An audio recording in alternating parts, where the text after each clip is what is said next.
dash for audioholics. Sometimes we get caught up in the specs and features of the products that we review. In fact, most often that's the standout thing when it comes to reviewing products. However, when we fired up the RBH Sound SX-61 reference bookshelf speakers, well, all of that went out the proverbial window. And instead, we spent a few hours simply shuffling discs and tracks and listening. And I mean, lose yourself in the moment listening. These feature that signature RBH Sound mid-range that you just don't find with a lot of bookshelf speakers.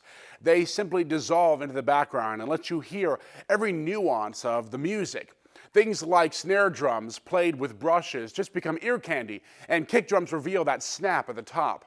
You could listen to these for hours and not get tired. Now, when we reviewed them, we paired them with the RBH Sound SX-12 subwoofer. That has a 350-watt linear amp and an aluminum cone driver, but we've got a separate review just for that. That said, you need to know that these do have a limited output below 55 Hertz, meaning you'll want to pair them with something in order to cover the bottom end.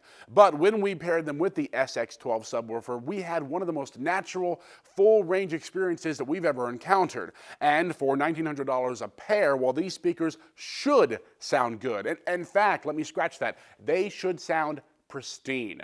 Now, let's talk about what's under the hood. These things measure 13 3/4 inches tall by 8.5 inches wide and just over 11 inches deep. The curved cabinet, which helps to eliminate unwanted standing waves, is just beautiful, and it comes in either a black oak or a rosewood veneer. Now, these are well braced, and the front baffle is made of double-layered MDF, a full 1.5 inches thick, which is quite unusual. They are actually built kind of like a cinder block. I mean, they make an unusual sound even when you knuckle them. Kind of like a wood block, it sounds like. Now, they do have aluminum cones, which is traditional for most of RBH's speakers. However, this is the upgraded 6.5-inch model with a cast basket and phase plug. A liquid-cooled ScanSpeak Silk Dome tweeter commands the high end, and the crossover has been modified to work with these upgraded drivers.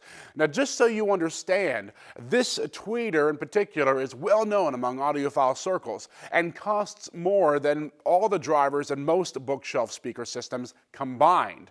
That really proves that well-made parts plus some know-how does result in excellent sound. You get what you pay for. The shorted dual pairs of binding posts allows them to be fully bi-amped if you want to, and the posts themselves are of excellent quality. You can pump anywhere from 75 to 150 watts into these 8-ohm speakers, which means they can be used with pretty much any amplifier.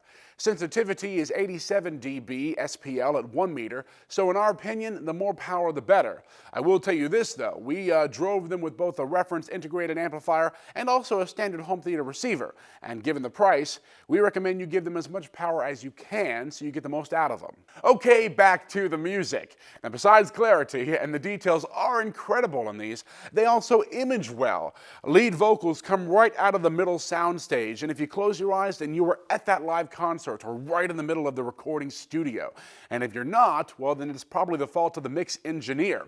Now, on their own, they do sound great, and honestly, I could have lived with that, except for the fact that when you pair them with a sub, it just brings them alive. So here's our recommendation. These are superb bookshelf speakers, and they have superb drivers.